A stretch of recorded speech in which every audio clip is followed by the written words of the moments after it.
اعوذ باللہ من الشیطان الرجیم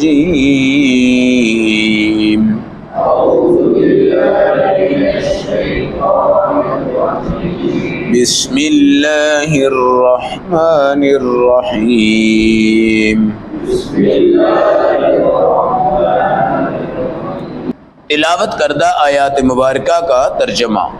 لو لا، ایسا کیوں نہ ہوا، اس سمعتموہ، جب تم نے ان کافروں کی بکواس سنی، تو ظن المؤمنون والمؤمنات بانفسہم خیرا، تو چاہیے تھا کہ مومن مرد اور مومن عورتیں نیک گمان رکھتے، نیک گمان۔ وقالو، اور وہ یہ کہتے کہ ھذا افک مبین، یہ جھوٹا بہتان تم لگاتے جا رہے ہو۔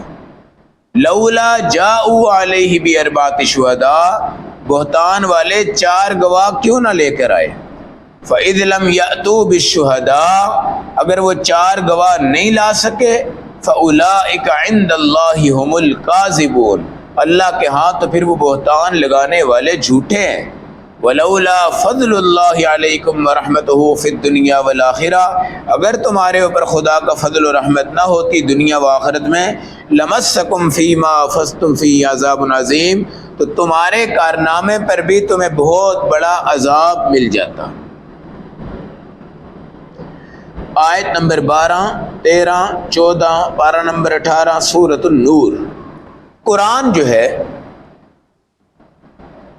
حضرت عائشہ رضی اللہ تعالی عنہا اور جو سب سے پیچھے صحابی سامان کو دیکھنے کے لیے آ رہے تھے، قرآن کہتا ہے کہ یہ بھی صحابیہ تھی اور وہ بھی صحابی تھا۔ یہ بھی کیا تھی، وہ بھی کیا تھا۔ صحابہ کوئی عام چیز نہیں ہے، نبی پاک علیہ السلام کی ایمان کی حالت میں صورت مبارکہ کو دیکھنے والے، آپ کے ساتھ رہنے والے، پھر صحابیہ بھی وہ جو رسول اللہ صلی اللہ علیہ وسلم کی پیاری زوجہ مطہرہ ہے، اور وہ صحابیہ کہ جن کے والد کو بھی اللہ نے صدیق اکبر کے خوبصورت اعزازات عطا فرمائے، جنہوں نے جان مال تن من سب کچھ قربان کیا، جن کو رسول پاک نے ایک دن سوال کیا کہ صدیق تو بتا تیرے دل کی چاہتیں کیا کیا ہیں۔ کہا یا رسول اللہ ایک چاہت یہ ہے کہ بیٹی میری ہو، نکاح آپ کر لیں، بیٹی میری ہو، نکاح آپ سے ہو۔ دوسری، مال میرا ہو، خرچ آپ کریں۔ تیسرا، میں آپ کے چہرے کی زیارت کرتا جاؤں، بس یہ چاہت تھی۔ پھر سیدہ عائشہ رضی اللہ تعالی عنہا بہت بڑی عالمہ اور مفسرہ اور محدثہ ہے، 2210 حدیثیں اللہ نے ان کے سینے میں محفوظ فرمائی، قرآن کی حافظ ہیں۔ کئی ایسے معاملات تھے کہ صحابہ کرام اس کو حل نہیں کر سکے، تو اماں جی کے پاس آ کے پوچھا، آپ نے علمی روشنی میں اس کا حل نکالا۔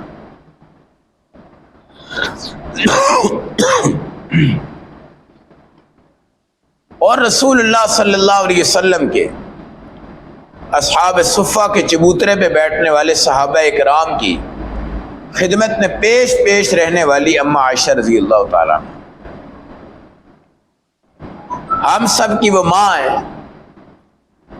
قرآن کہتا ہے کہ جس ٹائم یہ بدبخت بہتان لگا رہے تھے تو مومنین، تم نے اس ٹائم زبان کھول کر یہ کیوں نہیں کہا کہ تم بکواس کر رہے ہو، تم جھوٹ بول رہے ہو، تم فلاں کر رہے ہو۔ یعنی صحابی کی شان اور صحابیہ کی شان کا یہ تقاضا ہے کہ ذرا سا کوئی بکواس کرتا تم ایک دم اکٹھے ہو جاتے اور ان سے کہتے کہ تم بکواس کر رہے ہو، جھوٹ بول رہے ہو۔ صحابیہ ایسا کردار نہیں کر سکتے، مگر میں نے آپ کو بتایا کہ جب بہتان کی بجلی چمک جاتی ہے نا، تو بڑے بڑے لوگ او ہو ہاں یار ہم تو یہ سمجھتے رہے، ہم تو یہ سمجھتے رہے، ہم تو یہ سمجھتے رہے، اور جناب یہ تو ایسا نکل آیا، یہ تو ایسا نکل آیا۔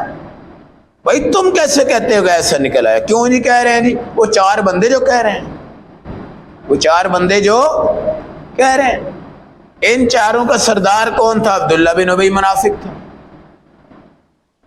اور چاروں نے جب اس کو دیکھا تو باقیوں نے بھی کہا ہاں یار یہ تو بڑی عجیب بات ہے، یہ تو بڑی عجیب بات ہے۔ قرآن کہتا ہے کہ تمہارا نظام اسلام یہ تھا کہ تم سب ایک زبان سے کہتے کہ عائشہ کبھی ایسی حرکت کے قریب بھی نہیں جا سکتی۔ جیسے حضرت عمر رضی اللہ تعالیٰ عنہ نے علی نے کہا یا رسول اللہ جس کدو کو آپ کھاتے ہیں اس پہ گندی مکھی نہیں بیٹھ سکتی، یہ کس طرح ہو سکتا ہے کہ ایک غلط عورت ہو اور آپ کے جسم کے ساتھ وہ مس کر گئی ہو، وہ آپ کی بیوی بن گئی ہو؟ اللہ کو یہ کیسے گوارا ہو سکتا ہے؟ پھر قرآن کہتا ہے کہ ان بدبختوں سے پوچھو کہ تم نے ہماری ماں پہ تہمت تو لگائی ہے، چار گواہ لے کر آؤ۔ کتنے گواہ لے کر آؤ؟ چار گواہ۔ نہیں لاؤ گے تمہیں حد قذف لگے گی، 80 کوڑے تمہیں لگیں گے۔ کیا لگیں گے؟ 80 کوڑے۔ چار گواہ لے کر آؤ، یہ ثابت کرو، یہ ثابت کرو۔ اگر تم گواہ نہیں لاتے تو تم جھوٹے ہو۔ پھر قرآن یہ بھی کہتا ہے شکر کرو اللہ نے فضل کر دیا، ورنہ تمہارا ایک گروپ تھا جس میں حسان بن ثابت تھے۔ کون تھے؟ اور دوسرے مستح صحابی ہیں۔ مستح کیا ہے؟ ان کا مہینے کا جو خرچہ ہوتا تھا وہ سیدنا ابو بکر صدیق ادا کرتے تھے۔ جب ان کو پتا چلا کہ اس نے بھی میری بیٹی پہ تہمت لگائی تو آپ نے ان کا خرچہ بند کر دیا۔ پھر قرآن کی آیت نازل ہوئی کہ وَلَا يَأْتَلِ أُولُو الْفَضْلِ مِنْكُمْ وَالسَّعَةِ أَنْ يُؤْتُوا أُولِي الْقُرْبَى، جس کو خدا نے دیا ہو وہ اپنے انتقام کی خاطر کسی کا خرچہ بند نہیں کر سکتا۔ مطلب یہ تھا کہ ابو بکر آپ دے رہے ہو نا، کوئی بات نہیں، انہوں نے بہتان لگایا، اللہ صفائی بیان کر دیں گے، لیکن خرچہ مت روکنا۔ حضرت ابو بکر صدیق نے بعد میں مستح کا جو خرچہ تھا وہ دوبارہ سے شروع کر دیا تھا۔ اور ایک ہمنا ہے، کیا ہے؟ ہمنا۔ یہ مسلمان ہیں، وہ منافق ہے عبداللہ بن ابی منافق، مگر جذبات میں انہوں نے ان کی ہاں میں ہاں ملا ڈالی۔ ہاں میں قرآن کہتا ہے تمہارے اوپر اللہ کا فضل ہو گیا، اللہ نے تمہیں معاف کر دیا، ورنہ یہ اتنا بڑا واقعہ ہوا ہے، اللہ تمہیں سزا دے سکتے تھے، اللہ تمہیں عذاب دے سکتے تھے۔ بعد میں اماں عائشہ حسان بن ثابت سے کچھ عرصہ ناراض رہی۔ ایک دن حسان بن ثابت آئے، ایک آدمی آئے جن کا نام مسروق تھا، انہوں نے حضرت عائشہ سے کہا حسان تمہارے گھر کیا کر رہا ہے؟ یہ تو تمہارے اوپر بہتان لگانے میں شامل ہے۔ حضرت عائشہ نے کہا انہو کان ینافح عن رسول اللہ صلی اللہ علیہ وسلم فی الغزوات، کہ جب غزوہ ہوتا تھا کافر ہمارے نبی کی توہین کرتے تھے، اس توہین کا جواب حسان دیتے تھے، اور یہ رسول اللہ کا دفاع کرتے تھے، آپ کی ختم نبوت کا دفاع کرتے تھے، آپ کی عزت و عظمت کا دفاع کرتے تھے۔ ہمارے نبی نے ان کے لیے مسجد نبی میں ایک ممبر بنایا تھا اور فرمایا اس پہ بیٹھ کے حضور پاک کی تعریف کیا کر، اللہ جبرائیل اور فرشتوں کے ذریعے تیرے اوپر اپنی رحمتیں نازل فرماتے رہیں گے۔ اور پھر حسان آخری وقت میں نابینا ہو گئے تھے۔ کیا ہو گئے تھے؟ نابینا۔ حضرت عائشہ سے لوگوں نے کہا جی آپ اس کو مت آنے دیں، اس نے آپ پہ الزام لگایا تھا۔ کہا کوئی بات نہیں، کوئی بات نہیں، یہ نبی پاک کا دفاع کرتا تھا۔ یاد رکھیے ہوا یہ کہ حضرت عائشہ کی ایک سہیلی تھی، ان کا نام تھا ام مستح۔ کیا نام تھا؟ یعنی جس مستح نے بہتان لگایا تھا نا، اس کی ماں کا نام ان کو کہتے تھے ام۔ وہ رسول اللہ کی زوجہ کے ساتھ باہر جا رہی تھی تو ان کا پاؤں پھسل گیا. ام مستح کا کیا ہو گیا؟ ایک دم منہ سے بولی کہ مستح تو ہلاک ہو گیا ہے. مستح یعنی اپنے بیٹے کے بارے میں کہہ دیا کہ تو کیا ہو گیا ہے. حضرت عائشہ کو بڑی پریشانی ہوئی کہ یہ اپنے بیٹے کو کہہ رہی ہے کہ تو ہلاک ہو گیا ہے. آپ نے ان سے پوچھا کہ ام مستح ذرا ادھر آؤ میرے پاس، تمہارا پاؤں پھسلا ہے اور تم نے کہا کہ تمہارا بیٹا ہلاک ہو جائے. کہا عائشہ وہ تو ہلاک ہو گیا ہے، وہ تو ہلاک ہو گیا ہے. حضرت عائشہ نے کہا کیا مطلب؟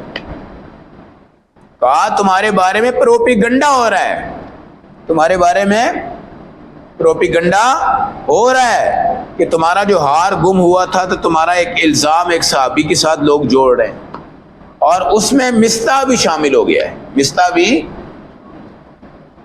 حضرت عائشہ کہتی ہیں ہلکی پھلکی مجھے خبر تو مل گئی مگر اتنی نہیں کہ اتنا گندا الزام مجھ پہ لگے گا. میں رسول اللہ کے پاس گئی، حضور نے سلام کا جواب دیا اور پوچھا عائشہ ٹھیک ہو؟ میں نے کہا ٹھیک ہو. حضور دروازہ کھول کے باہر چلے گئے. تھوڑی دیر کے بعد میں اپنی والدہ کو ملی، والد کو ملی، ہلکی پھلکی بات چیت ہوتی رہی. نبی پاک آتے تھے پوچھتے تھے عائشہ ٹھیک ہو؟ میں کہتی ٹھیک ہے، آپ پھر چلے جاتے.